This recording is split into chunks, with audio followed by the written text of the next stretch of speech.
On Halloween night 2007, a 7-year-old girl vanished from her small-town home in Ashcroft, Illinois. For 18 years, her disappearance haunted the community. A cold case with no clues, no suspects, and no trace. Then, one rainy October afternoon, her mother opened an old box in the attic and found the mask her daughter wore the night she disappeared, and inside it, a note that would change everything.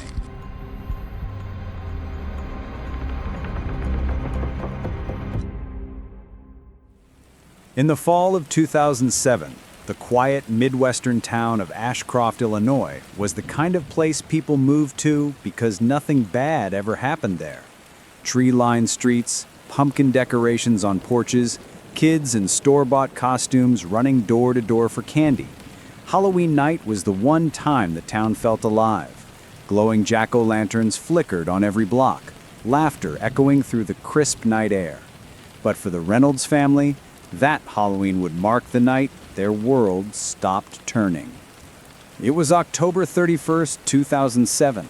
Emily Reynolds had just finished dressing her 7-year-old daughter Lily in her costume, a little red witch with a pointed hat too big for her head.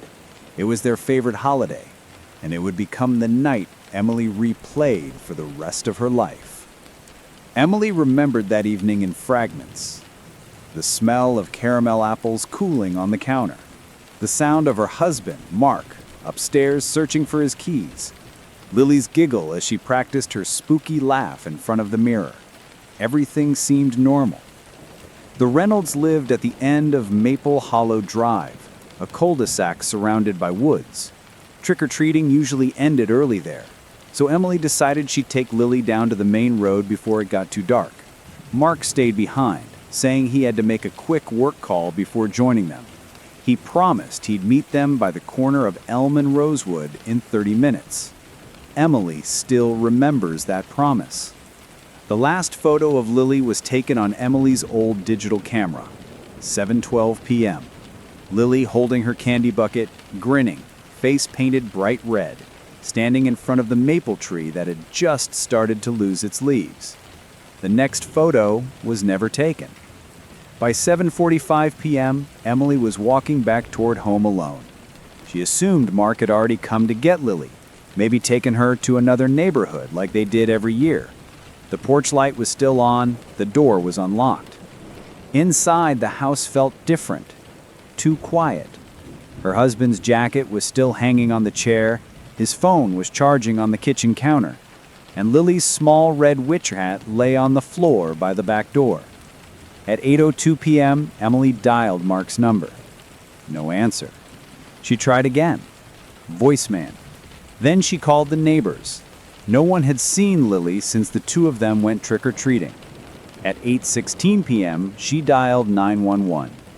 Her voice cracked when she said the words that would follow her forever. "My daughter's missing. I can't find her anywhere." Police responded within minutes. Officers canvassed the neighborhood, knocking on doors, retracing the trick-or-treat route.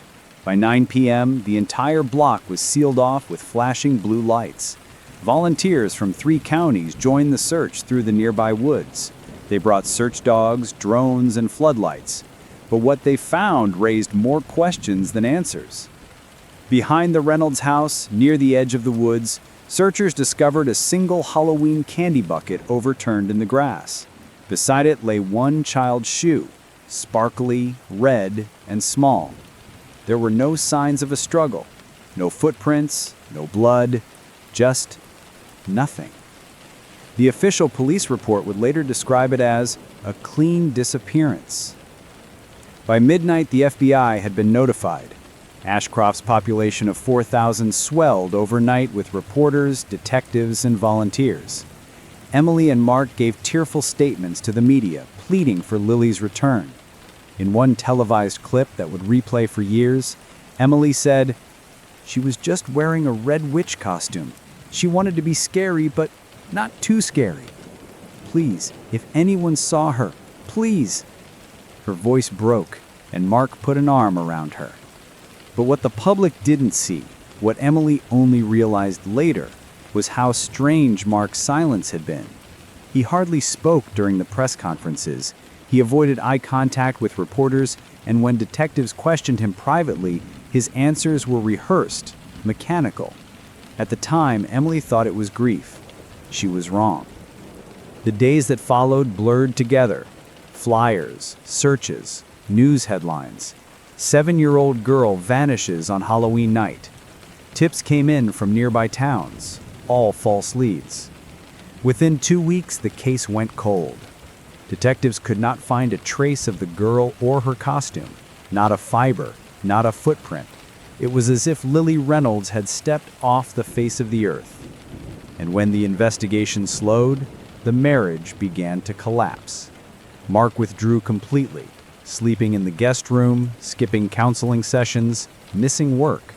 Emily tried to hold on, believing grief had just broken him. But deep down, she sensed something else. A wall between them, built from secrets she didn't yet understand. By spring 2008, search efforts were reduced. Police still called it an open investigation, but everyone in Ashcroft knew the truth. Little Lily Reynolds wasn't coming home. For Emily, the following years passed in fragments, anniversaries marked by silence, Halloweens she spent hiding from the sound of laughter outside. Her husband died 11 years later in what was ruled an accidental fall at a construction site. Emily buried him quietly, with no press, no visitors. She never spoke of Lily again. Until 18 years later, when she found something she couldn't ignore. Something that changed everything. It was a stormy afternoon in late October 2025 when Emily Reynolds opened an old box in her attic, one she hadn't touched since the year her daughter vanished. Inside, beneath a stack of dusty photo albums and Halloween decorations, was a mask. The same one her daughter wore the night she disappeared. But this time, it wasn't empty. It had been 18 years since Halloween night 2007. The town of Ashcroft had long since moved on. New families, new houses, new laughter. But for Emily Reynolds, time hadn't healed anything. It had only made the silence louder. Her house hadn't changed much. The same white shutters, the same creaking porch, the same mailbox that still read the Reynolds family, though there was no family left. Mark had been gone 7 years now, his death classified as a workplace accident. The insurance money helped Emily keep the house, but she'd never touched his belongings. His office stayed locked, his tools gathered dust in the garage. The closet in the spare room, Lily's old room, remained shut, untouched since the last police walkthrough all those years ago. Until that week. Emily had decided to finally sell the house. She told herself it was practical, downsizing, moving closer to her sister in Bloomington. But deep down, she knew what it really was, a quiet goodbye. On the afternoon of October 28, 2025, she climbed the narrow attic stairs with a flashlight and a box cutter. Rain tapped softly on the roof above, and the smell of dust and wood filled the air. Most boxes were harmless, photo albums, old toys, some of Mark's paperwork, but one carton sat wedged in the corner, sealed with thick brown tape, marked in black ink, Halloween 2007. The handwriting was Mark's. Emily froze. She recognized the looped W. He always wrote it that way. Her pulse quickened as she pulled the box toward her. It was lighter than she expected, almost hollow. She peeled back the tape with shaking hands. Inside were Lily's old Halloween decorations, paper bats, a broken orange flashlight, and a handful of plastic candy wrappers. But at the bottom of the box, beneath a layer of brittle tissue paper, lay a black and red mask. It was small, child-sized, with faded paint and a tiny rip near the eye hole. Emily's breath caught. Lily had worn that mask on the night she disappeared. It was supposed to be a witch's mask, part of a costume Emily had handmade because they couldn't afford the one she wanted at the store. She remembered every detail, the fabric, the glue, the way Lily giggled when she first put it on. But this mask was different. The edges looked melted, burned maybe, and inside the lining was something new, a folded piece of paper. Emily hesitated before pulling it out.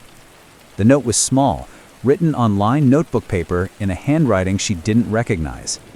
There were only 6 words. "You buried the wrong thing, Em." Her fingers went cold. The discovery of the mask would set off a chain of events that reopened one of Illinois' most haunting cold cases and exposed secrets Emily never imagined could be buried so close to home. At first, she tried to rationalize it. Maybe it was a cruel prank, some twisted reminder from a stranger who'd followed the case years ago. But as she turned the mask over, she noticed something that made her hands tremble. Inside the inner fabric, the padding, there were faint brown stains. Dried, dark, soaked deep into the threads. Blood. Emily sat frozen for nearly a minute, unable to breathe.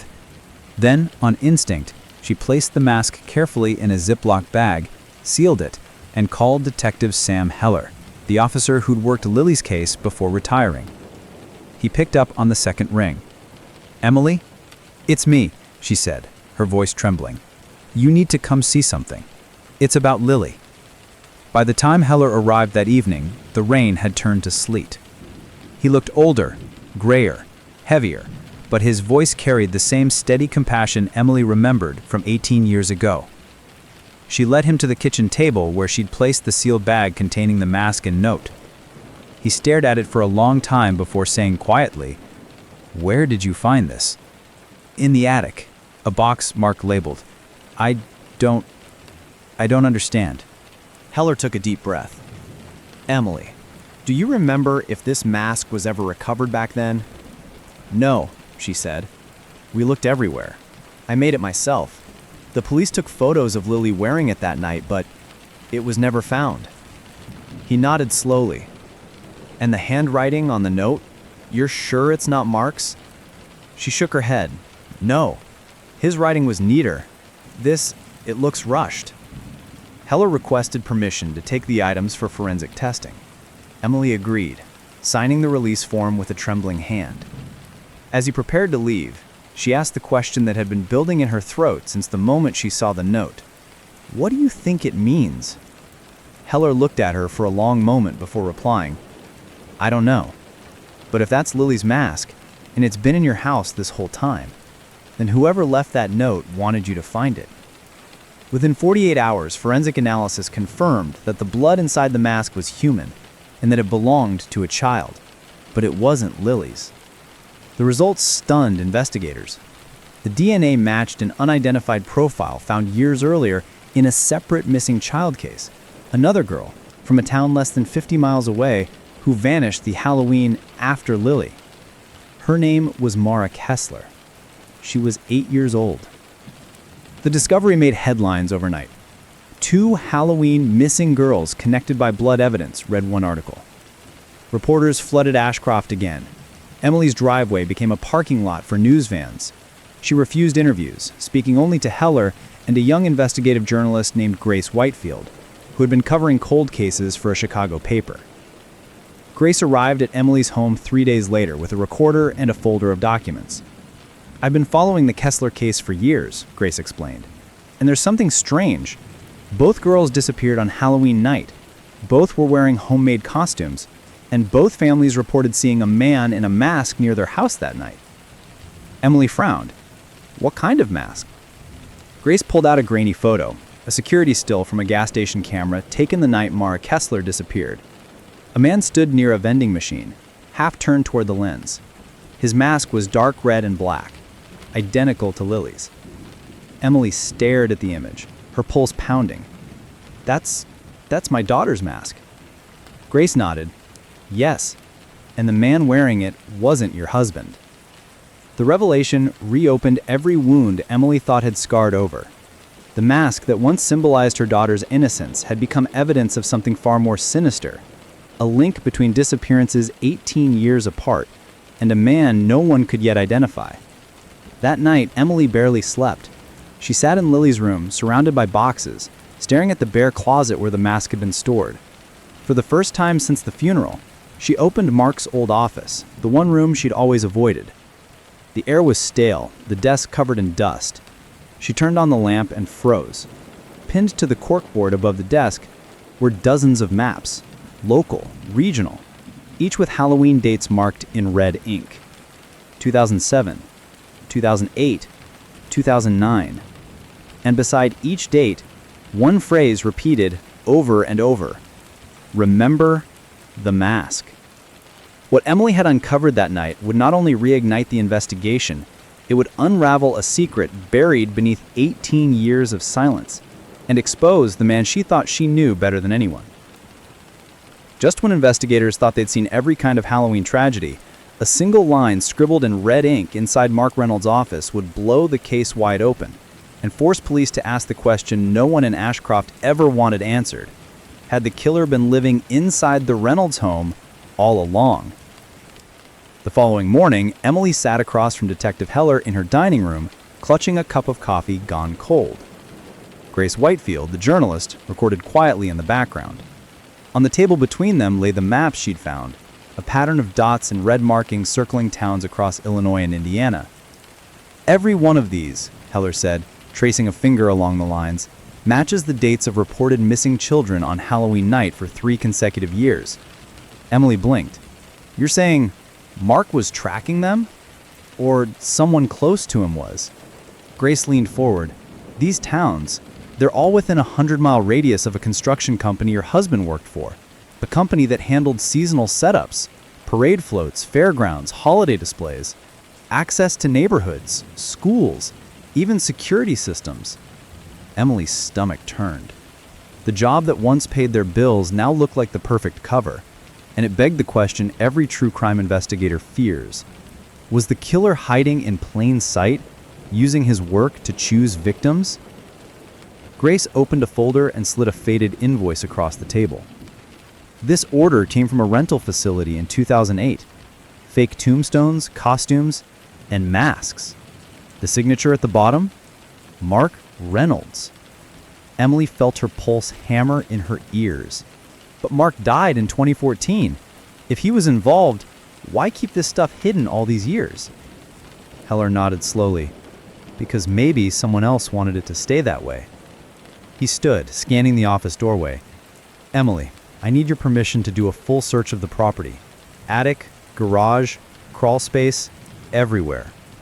She hesitated, then whispered, do whatever you have to.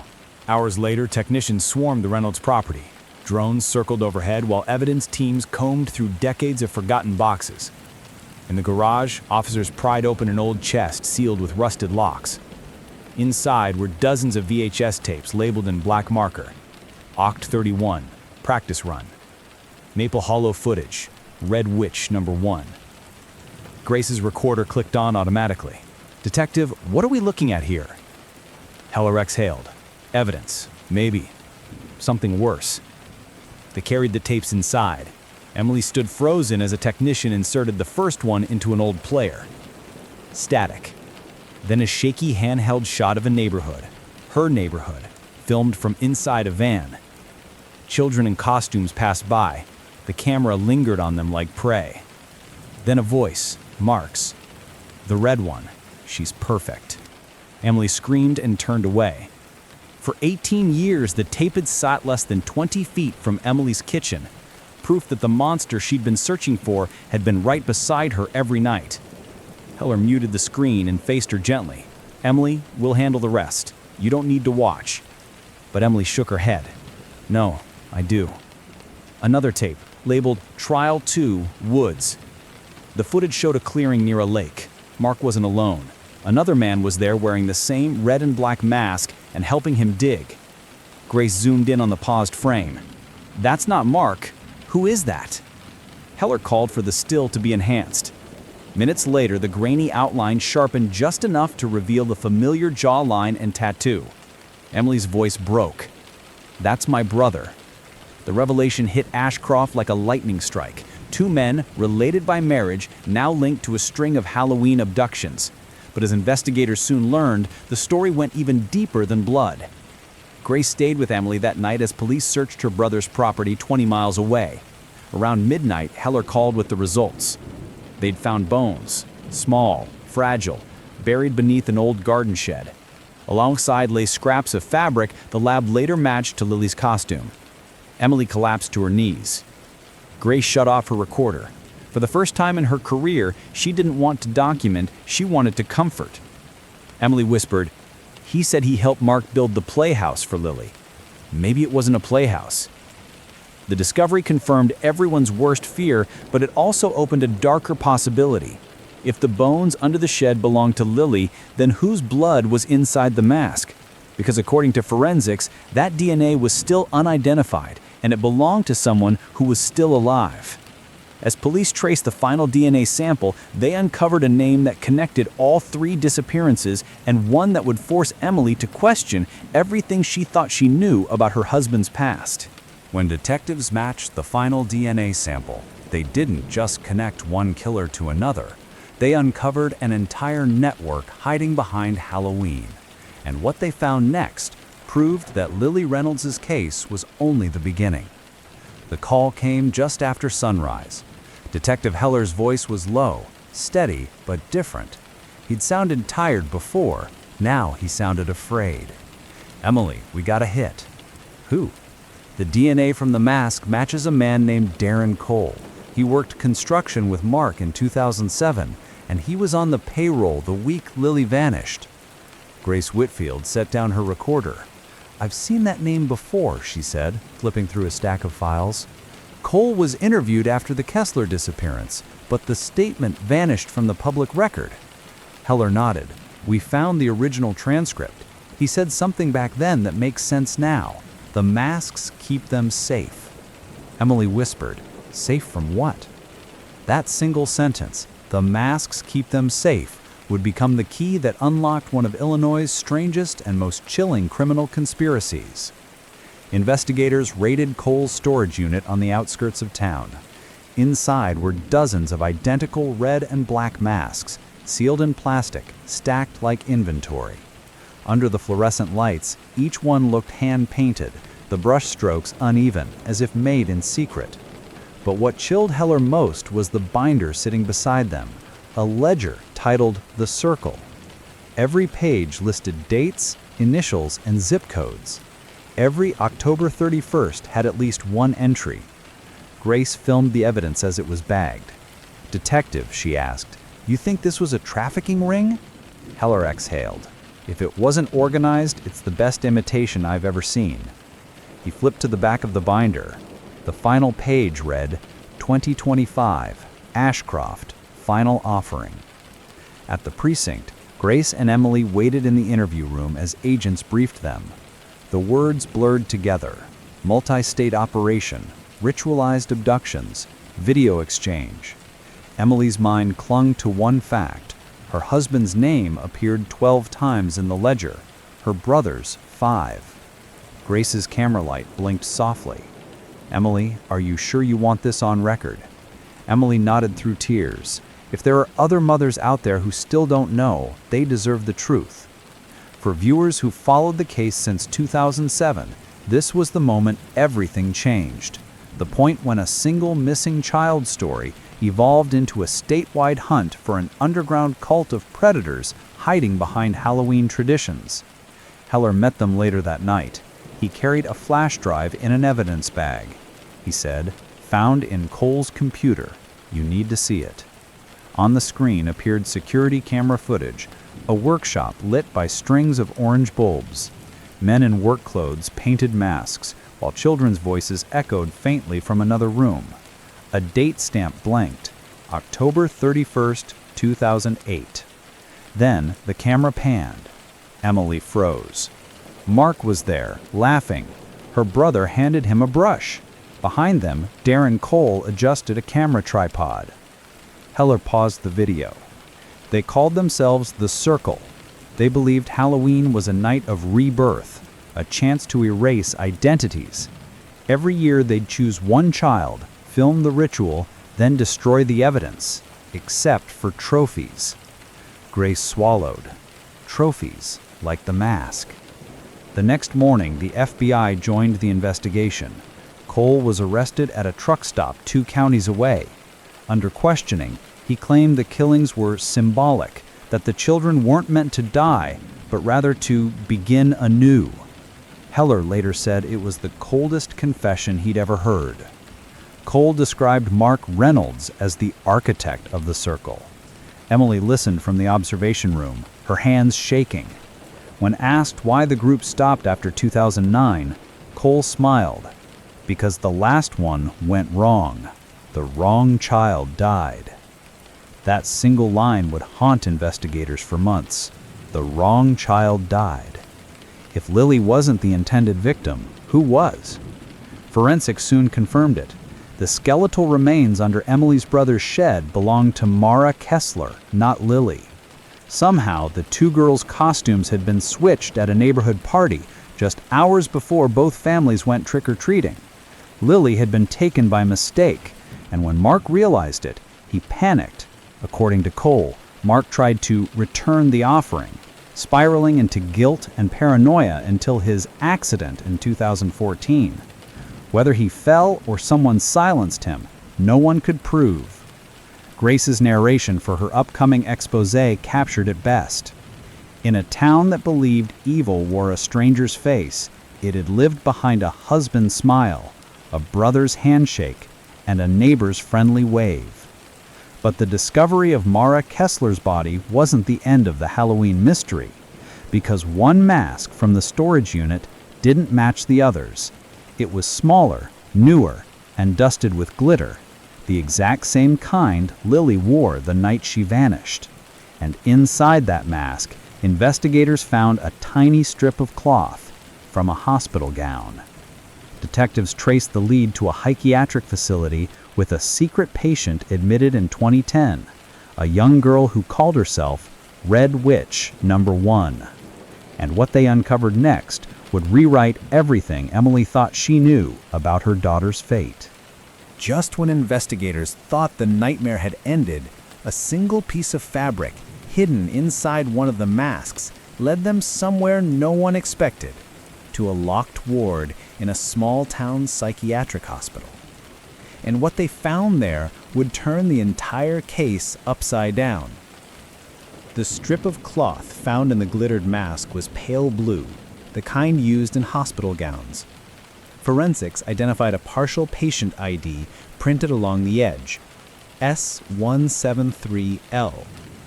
It matched a facility less than 40 miles from Ashcroft, Willow Creek Psychiatric Center, a state-run institution that had quietly closed in 2019.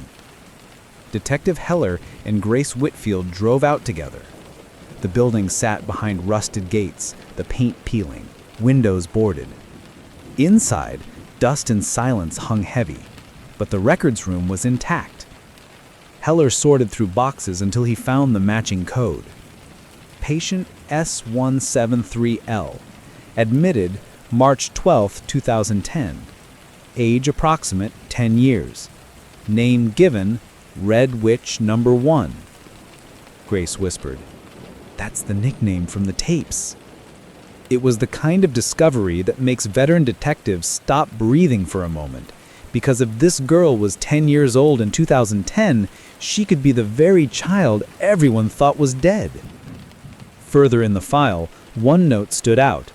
A doctor had written, "Found wandering near State Highway, non-verbal, bruises consistent with long-term confinement. Keeps repeating the mask when agitated." The girl had been placed under protective identity status after no one came forward to claim her.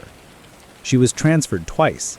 First, to a juvenile home under a new name, then to an adult care facility after Willow Creek shut down. Her real identity was never confirmed. Heller's hands trembled. Emily needs to see this. That afternoon, Emily met them at the station. When Heller slid the patient photo across the table, the room went silent. The girl's face was pale, thinner, her hair shorn short, but the eyes were unmistakable. "Lily," Emily whispered. "That's Lily." Grace recorded every second. "Detective, you're saying she's alive?" Heller nodded slowly. "We can't confirm it yet, but the DNA from her hospital intake file will tell us." Viewers who followed this case for years remember the question that haunted Ashcroft. What really happened to Lily Reynolds on Halloween night? The answer was about to arrive in a single DNA report. 3 days later, the results came back. A perfect match. Lily Reynolds was alive. The news broke nationwide. Missing girl found after 18 years. Crowds gathered outside Emily's home as reporters flooded Ashcroft again. But for Emily, the reunion was anything but simple.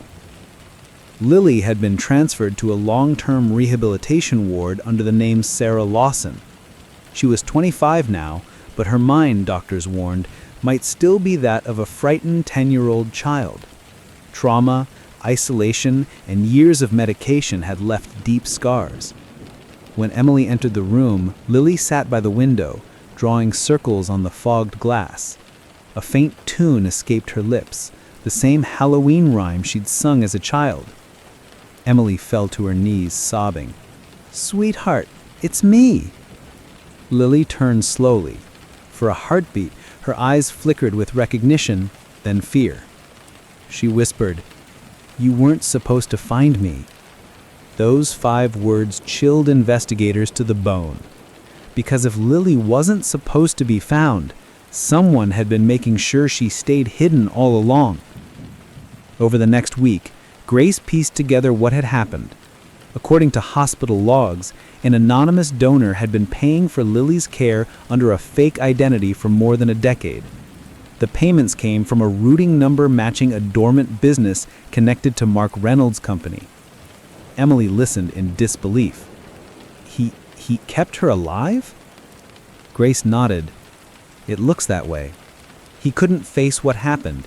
He faked her death, staged the evidence, and hid her away. But one detail didn't add up. Mark's fatal fall. If he'd been paying for Lily's care until 2014, someone had to continue those payments after his death. Someone who knew the truth. Heller's voice broke the silence. "Emily, there's one more person left who had access to his accounts." She swallowed hard. "My brother." The investigation that began with a Halloween disappearance was about to expose the person who'd kept it buried and the chilling reason why. That evening, police surrounded her brother's farmhouse. Inside, they found him sitting in the living room, a half-empty bottle beside him, watching old Halloween news clips on TV. When Heller confronted him, he didn't deny anything. He simply said, "She was never supposed to die. Mark wanted to fix it. I wanted to keep her safe. We both failed." He claimed Mark's death was no accident, that the circle turned on him when he tried to stop the rituals. The group had wanted Lily silenced, but Emily's brother had hidden her instead, forging papers, paying the hospital, keeping her secret until guilt finally ate through him. Before police could take him away, he looked at Heller and said quietly, "There's one more mask. It's hers. You'll find it where it all began." As dawn broke over Ashcroft, detectives prepared to search the one place they hadn't returned to in 18 years, the woods behind the Reynolds home. And there, beneath the roots of an old maple tree, they'd uncover the final piece of the puzzle, the truth behind the last mask. After 18 years of silence, detectives returned to the woods behind the Reynolds home. It was the same patch of earth where search dogs had stopped on Halloween 2007, and this time they were digging for the truth. October 30th, 2025.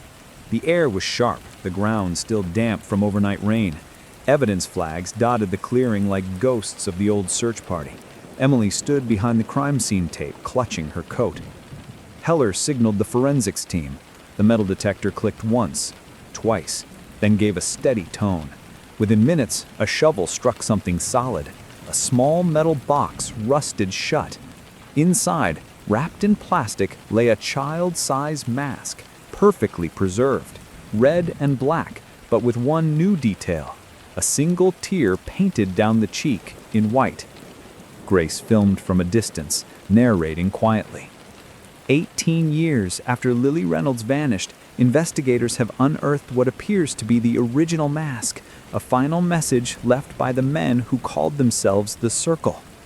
What lay beneath that mask would confirm every nightmare the town of Ashcroft had tried to forget and reveal why Lily's disappearance had never been random.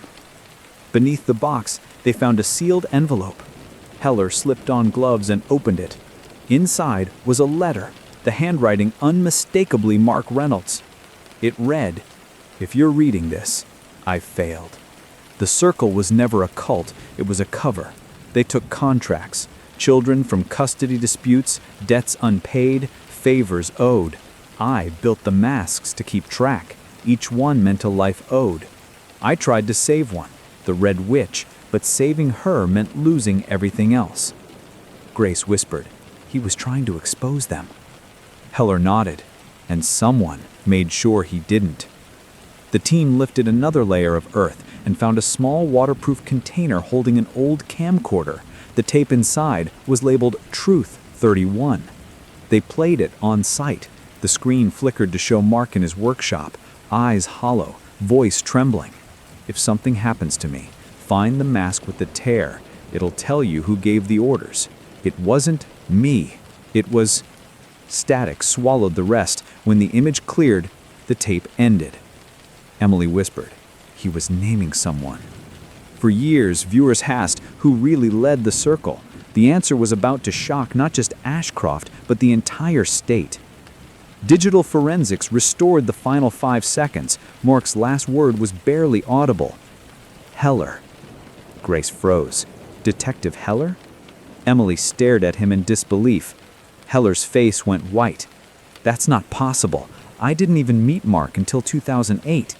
But the tape's timestamp said October 27, 2007, 4 days before Lily vanished. For a moment, the forest felt silent enough to hear hearts beating. Grace stepped back, recording. "Detective, can you explain this?" Heller's voice cracked. "There was another Heller, my cousin, Roy. He disappeared in 2009 after being investigated for evidence tampering. He used my name on contracts back then. I thought they'd closed that case."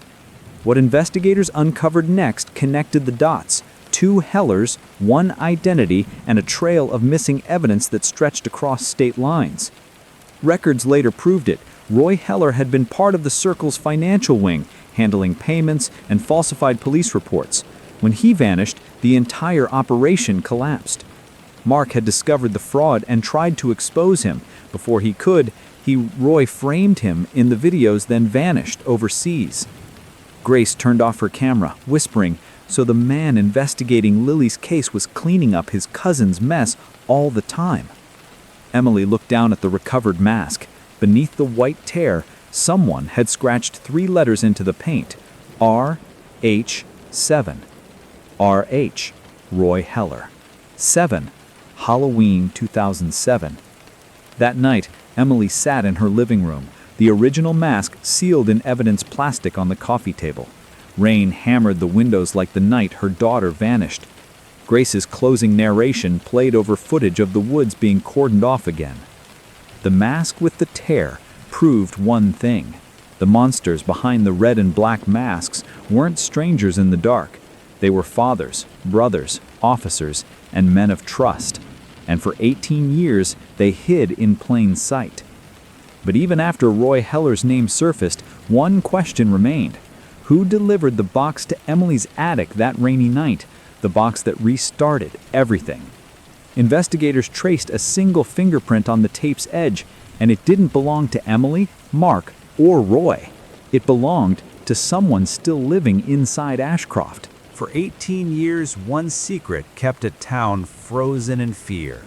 And now investigators were about to learn who had placed that dusty box in Emily Reynolds' attic, and why the truth was never supposed to surface. Fingerprint analysis came back the following afternoon. The print belonged to Grace Whitfield, the journalist who had broken the story wide open. Detective Heller confronted her quietly outside the precinct. She didn't deny it. Instead, she said, "If I hadn't left it for her to find, no one would have looked again." Emily was in the hallway when Grace spoke those words. "Wait," she said. "You put the mask in my house." Grace nodded. "I had it for years. It was mailed to my paper anonymously in 2019 with a note that read, 'She deserves closure.' I didn't know who sent it until I saw the maps in Mark's office." That revelation flipped the entire case on its head. The journalist exposing the mystery had actually been part of it from the start. Grace admitted she was once a college intern assigned to cover the Kessler case in 2008. Her supervising editor at the time was Roy Heller. He'd mentored her, told her which leads to follow, which photos to use. She never realized he was using the newsroom to clean up evidence leaks. "When I finally understood," Grace said, "I ran. I kept one of the boxes for proof, but I was scared. It took me 10 years to come back." Heller sighed. "Grace, you could have gone to the FBI. I tried. They buried it. Roy still had people in uniform." The story dominated national headlines. Reporter tied to secret Halloween ring. For the first time in nearly 2 decades, Ashcroft's police department opened its files to federal agents. Dozens of cold case families came forward. Emily, meanwhile, focused on the only thing that mattered, Lily. Her daughter was slowly improving under trauma therapy. The doctor said memory recovery might take years, but she'd started asking small questions again, about candy, about costumes, about the tree in their yard. It was the first glimmer of peace since 2007, until a single photograph reopened one final wound. While sorting through evidence for court, Grace discovered an undeveloped roll of film tucked in Mark's old camera.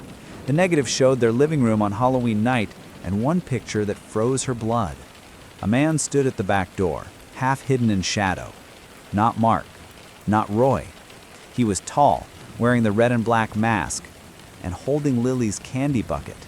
The timestamp read 7:41 p.m., 6 minutes after Emily left to trick or treat. In the reflection of the glass door, you could see another figure behind the camera, Emily herself. Grace brought the print to her carefully. "Emily," she said softly, "you took this photo." Emily stared at it, confused. "I don't remember. I swear I don't." That single frame raised the question no one wanted to ask. Had trauma erased a memory, or was there something even darker she'd forgotten?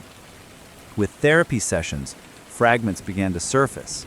Emily recalled hearing voices in the garage that night, Mark arguing with someone, a child crying. She'd picked up the camera to prove her husband wasn't alone. When she snapped the picture, the flash startled them. The man in the mask turned, and she fainted. When she came to, Lily was gone. The memory shattered her. For years she'd blamed herself for letting Lily walk ahead, never realizing she'd witnessed the abduction herself. Grace kept filming as Emily spoke. It became the closing scene of her documentary, The Mask and the Maple Tree. Her narration played over slow shots of the rebuilt woods. Sometimes the truth hides not in darkness, but in memory, buried until the mind feels safe enough to face it. Roy Heller was extradited from Brazil the following year. He confessed to leading the Circle's logistics network and to orchestrating Mark's death. He died awaiting trial. Grace Whitfield published her exposé, then retired from journalism. The profits from her documentary funded counseling programs for missing child survivors. Lily Reynolds changed her name and moved out of state. She still sends postcards every Halloween, each one bearing a hand-drawn mask with a single white tear. 18 years, 3 families, and 1 mask later, the town of Ashcroft finally understood what the red and black had always meant: guilt and grace, pain and truth. But some questions never truly end. In a town that once feared the night of Halloween, the real horror wasn't in the costumes of the masks, it was in the silence. The neighbors who didn't look close enough, the officers who didn't listen soon enough, and the memories too painful to face. For Emily Reynolds, justice didn't come from the courtroom.